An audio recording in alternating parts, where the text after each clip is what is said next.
En fait, j'interviens aujourd'hui. On m'a demandé d'intervenir sur l'intitulé sur l'aide que pourrait être pour le psychiatre le développement des pratiques avancées. Et c'est aussi parce que au sein de la CHT pour la psychiatrie parisienne, je suis référent pour l'hôpital Maison-Blanche du projet d'infirmière en pratique avancée pilote qui s'appelle le projet Préfixe avec l'ARS Île-de-France, et ça nous a amené à réfléchir sur quelle place pouvait être ménagée pour les infirmiers dans un double mouvement, à la fois la formation de professionnels choisis, un infirmier dans des parcours de master, et également de réfléchir sur les parcours de patients dans lesquels pourraient s'inscrire ces nouveaux professionnels. Donc, pour répondre à la question, j'ai fait un petit détour d'abord sur les besoins de soins en psychiatrie. On parlera bien évidemment de la démographie médicale qui est un enjeu important. Donc, on a en fait un dispositif de psychiatrie publique qui marche assez bien, on va le voir, avec des nécessités de rénovation, mais on a surtout des gros besoins en termes de santé publique, puisque les troubles mentaux, c'est vraiment 15 à 20% de la charge globale de morbidité dans tous les pays du monde, et en particulier dans les pays développés ou dans la charge du système de soins.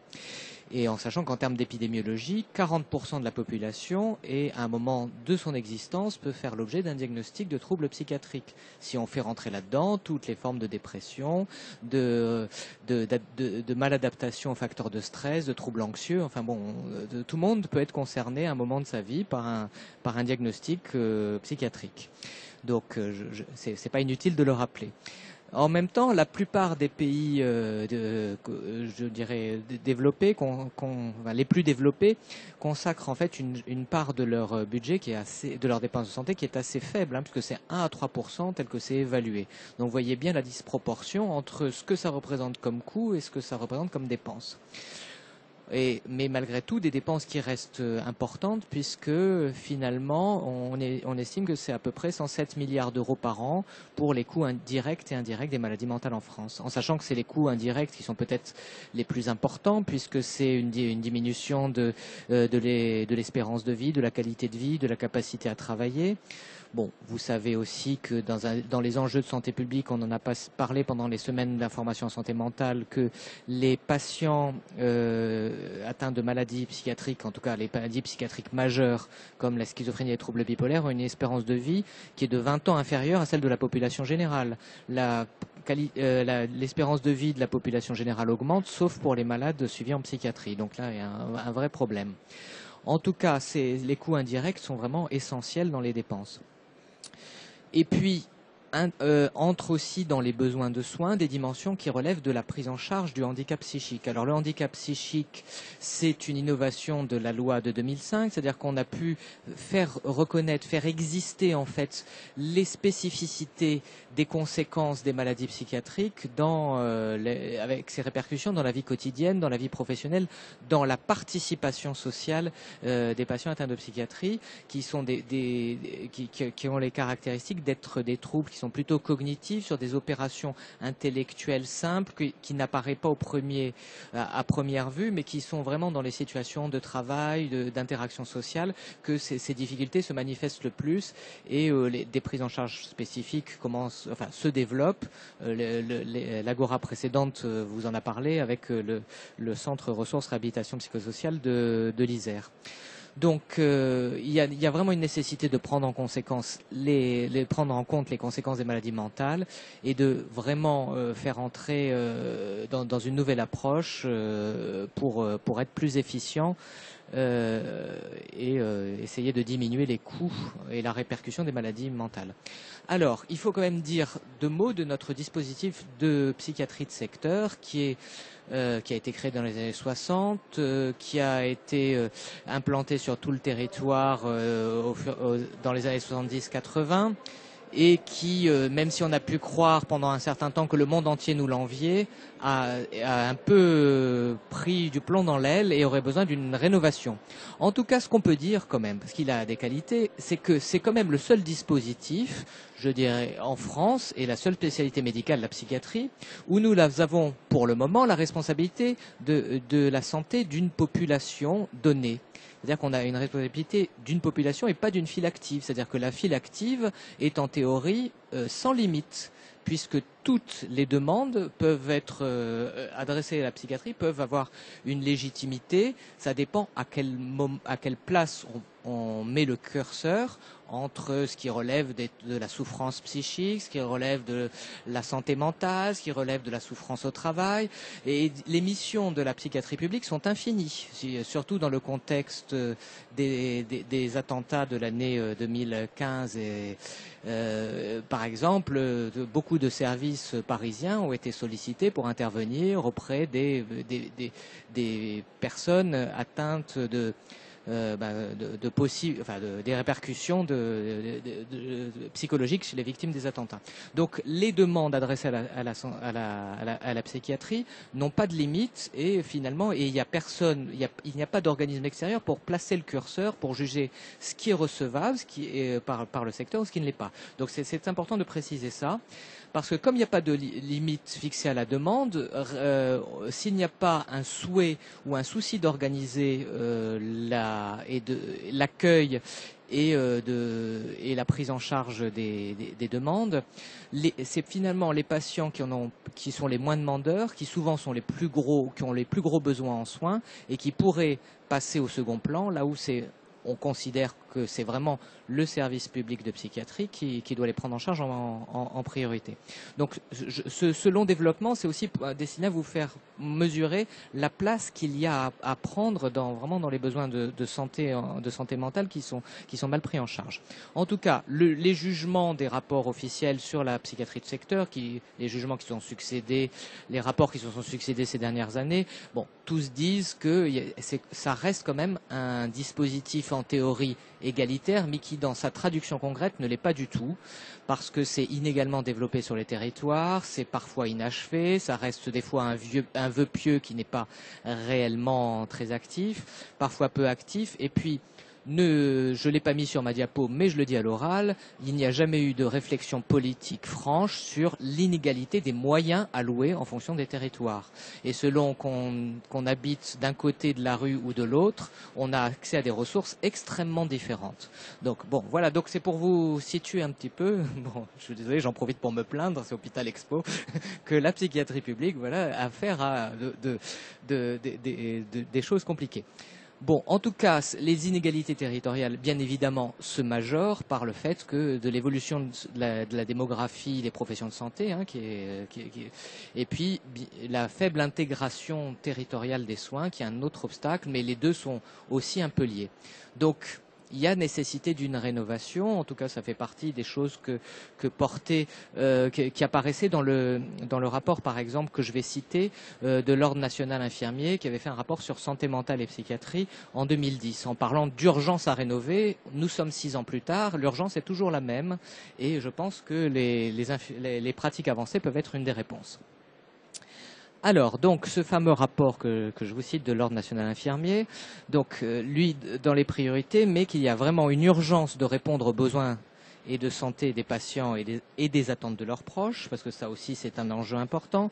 En psychiatrie, ils ont pas assez, enfin, c'est quelque chose qui change, mais ils n'ont longtemps pas été suffisamment impliqués dans la prise en charge de leurs proches malades, et c'est bien dommage parce que désormais dans la file active des secteurs, on a à peu près 80% des patients qui sont pris en charge exclusivement en ambulatoire. Seulement 20% des files actives des CMP sont hospitalisés. Donc ça veut dire que les patients sont chez eux et souvent sont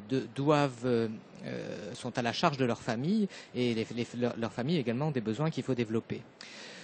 Auxquels il faut répondre. Donc il y a aussi la nécessité de répondre à la désertification professionnelle, on l'a évoqué, qui existe déjà sur des territoires et qui majore l'inégalité de l'accès aux soins.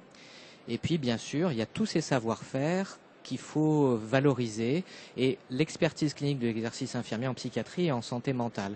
Alors bien évidemment, il y a des mouvements de balancier qui font que on a eu des infirmiers spécialisés en psychiatrie qui ont été formés jusque dans les années 70-80. Ensuite, cette spécialité a disparu. Se repose de temps en temps la question de la faire réapparaître. Et pour qui a pu travailler avec des infirmiers qui avaient fait un diplôme spécifique en psychiatrie, on peut mesurer la différence avec un infirmier diplômé d'État qui sort de son école et qu'on embauche. Donc je vois que j'ai du public qui opine dans la salle et je m'en réjouis. Je vois que je sais à qui je m'adresse. Donc, alors parce que dans les axes fondamentaux de la pratique infirmière en psychiatrie et santé mentale, il y a l'évaluation, bien sûr, des besoins de soins et de santé des personnes. L'infirmier est vraiment dans une position, je dirais, privilégié puisque c'est lui qui a accès à l'environnement du patient. Donc dans l'évaluation des besoins de soins, dans la construction du parcours de soins, c'est le bon interlocuteur. Il a également un rôle de prévention des facteurs de risque et donc l'éducation thérapeutique et l'éducation pour la santé. Bien sûr, il y a, Monsieur Nicolas en parlait juste avant, il y a évidemment la relation thérapeutique, l'observance, le suivi, la coordination, la qualité des soins, la gestion des situations de crise. Là aussi, c'est des vraies compétences infirmières. Et puis, bien sûr, tout ce qui peut et qu'il faut développer comme démarche réflexive et de production de connaissances en sciences, de recherche, qui est aussi un domaine qui reste encore insuffisamment développé en France. Voilà. Alors juste une petite anecdote personnelle, c'est-à-dire que j'ai eu quelqu'un de ma famille qui a fait une dépression du postpartum en Angleterre. Donc cette personne s'est donc retrouvée hospitalisée avec son enfant dans un service de soins infirmiers. Mais pour les qui ont travaillé sur les premières interactions avec l'enfant, puisque la mère étant déprimée et en soins, il a fallu l'aider à ce moment-là. Ensuite, elle est rentrée chez elle et c'est là que j'ai découvert que finalement celle qui s'est occupée d'elle, c'était une nurse. C'était une nurse qui venait faire des visites à domicile, s'assurer que tout se passait bien entre la maman et l'enfant, et surtout qui a fait la thérapie cognitivo-comportementale de prise en charge de la dépression de cette personne de ma famille. Donc je me suis dit qu'on avait quand même de la marge et des choses à faire quand j'ai vu ce décalage-là. Je vous parle d'une expérience en plus qui était ancienne, c'était il y a une quinzaine d'années. La maman et l'enfant vont très bien d'ailleurs, mais enfin en tout cas, c'est là que j'ai été saisi de voir que comment dans d'autres référentiels et au pays de Florence Nightingale, on pouvait quand même inventer autre chose que ce que nous avions à proposer, nous. Alors, juste avant d'illustrer par un exemple, on en a parlé depuis tout à l'heure. Finalement, je le rappelle parce que ça me paraît important, parce que on peut inventer ou manquer de créativité selon la façon dont on envisage les pratiques avancées. Traditionnellement, il y a cette répartition entre les infirmiers praticiens et les infirmiers cliniciens qui a été développée au Canada, aux États-Unis, ça fait bien longtemps. Alors évidemment, les infirmiers praticiens, c'était très clairement pour répondre à des déficits du fait de manque de médecins sur le territoire canadien et surtout en soins primaires. Donc du coup, on était plutôt dans la délégation de tâches, de diagnostic, de dépistage, de prescription, de renouvellement d'ordonnances, on en parlait, de tests, voilà. Alors qu'il y a eu aussi une autre façon de l'envisager, qui a été celle des infirmières cliniciennes spécialisées, et qui là serait de partir des spécificités du métier infirmier, des spécificités de cette place vraiment dans l'environnement du patient, en prise directe avec les besoins du patient, de développer à partir de ces compétences-là plutôt une pratique avancée. Donc on est pris en tension toujours entre ces deux façons d'envisager les pratiques avancées dans ce métier. Si on laisse trop faire les médecins, le risque c'est qu'on se retrouve que dans des délégations de tâches. Donc c'est aussi un appel au peuple pour que justement, mais je sais qu'avec Monsieur Nicolas, on a déjà quelqu'un qui est là pour ça, pour susciter vraiment de la créativité et de la création. Alors je terminerai par un petit schéma très compliqué. Je connaissais pas du tout la salle, vous allez rien comprendre, mais c'est pas grave, je vais en avoir besoin moi surtout, et je vais prendre le micro et je vais aller vous le commenter juste à côté. Donc ce qui est en fait le projet, n'ayez pas peur, que nous avons essayé de mettre en place, auquel nous réfléchissons pour intégrer un infirmier en pratique avancée. Je vais vous le commenter, vous comprendrez mieux. En fait, on est parti d'une réflexion sur notre territoire du 20e arrondissement qui rassemble 3 secteurs. Et là, au bas de notre schéma, on a le dispositif existant, c'est-à-dire ce qui existe d'un centre d'activité thérapeutique à temps partiel, d'un foyer de post-cure, d'appartements associatifs, d'un atelier thérapeutique qui est rattaché à un des services qui travaille à la réinsertion professionnelle, en tout cas pour entrer en ESAT. On a ce qui ne fait pas partie du dispositif de psychiatrie mais qui intervient, les structures médico-sociales, le milieu ordinaire, ne l'oublions pas. Voilà, ça c'est ce qui existe. Donc l'idée d'un infirmier en pratique avancée de développer cette approche-là, ce serait justement par rapport à ce qui reste, même au sein du secteur, dans des logiques de file active et de centre et de structure, qui est inévitable dès qu'il y a une institution humaine et qui ne fait que reproduire le système de l'hôpital, c'est-à-dire qu'on s'occupe des gens qui viennent vous voir et une fois que la file active est pleine, on ne s'occupe pas des autres. Donc d'essayer de trouver un dispositif fluide qui soit une équipe et non pas un centre, qui puisse justement aussi sur le modèle du case management dont on parlait avant, essayer de mettre en cohérence les structures existantes et de permettre la circulation des patients au sein du dispositif. Donc en développant tout un tas de trucs, c'est-à-dire d'abord une évaluation, parce que c'est pas le fort du secteur psychiatrique d'évaluer, mais ça devient une nécessité, une évaluation pas seulement des besoins mais également des fonctions cognitives, après de pouvoir inscrire et suivre le patient dans son parcours en utilisant tous les outils, en développant les outils qui ont montré leur efficacité qu'on n'utilise pas encore suffisamment, comme la remédiation cognitive, faire entrer l'éducation thérapeutique du patient là-dedans, parce que l'éducation thérapeutique du patient on en fait depuis longtemps en psychiatrie, on appelait ça la psychoéducation, et il a été démontré que c'était une technique de réhabilitation psychosociale efficace, qui avait vraiment une efficacité sur le taux de rechute et et même y compris pour les familles. Le programme de psychoéducation familiale divise même si la personne concernée ne participe pas au programme, ça modifie tellement les interactions dans la famille et la communication au sein de la famille que ça diminue le taux de rechute de la personne pour lesquelles les familles se prennent en charge. Donc en fait, toutes les techniques qui existent de remédiation cognitive, tout ça, essayer de les développer.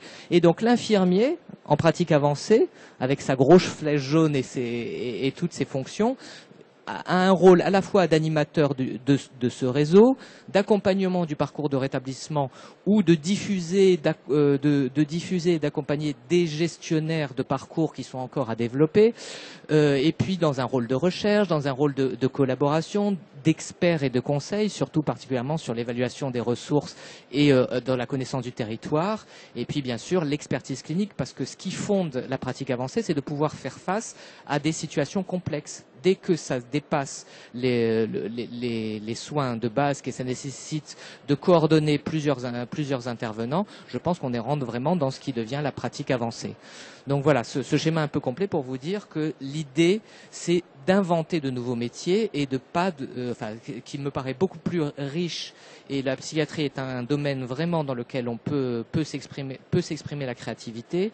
Là, je vous cite un exemple parce que c'est celui qui me met le plus à cœur, mais par exemple, au sein des axes que nous avons développés dans notre établissement, il y a un infirmier en pratique avancée qui va être dans une équipe transversale d'éducation thérapeutique, pas seulement dans la coordination de programmes, mais vraiment pour apporter, pour faire accéder en fait les patients à l'éducation thérapeutique, parce que on crée des programmes, mais après on a toutes les peines du monde à recruter des patients, puisque ça passe par un changement de culture des médecins prescripteurs qui n'ont pas fait rentrer encore ça dans leur pratique. Donc alors que les besoins des patients qui s'exprimeraient spontanément ne remontent pas via leur psychiatre. Donc et répondre à cette difficulté-là. Un autre axe qui a été développé sur un projet qui est existant que va faire vivre l'infirmier en pratique avancée, qu'on appelait le projet PsySOM, c'est donc la possibilité pour tous les patients suivis en psychiatrie de Maison Blanche d'avoir un médecin traitant et la possibilité d'un suivi somatique au minimum une fois par an. On préconise 2 avec un électrocardiogramme, un bilan sanguin.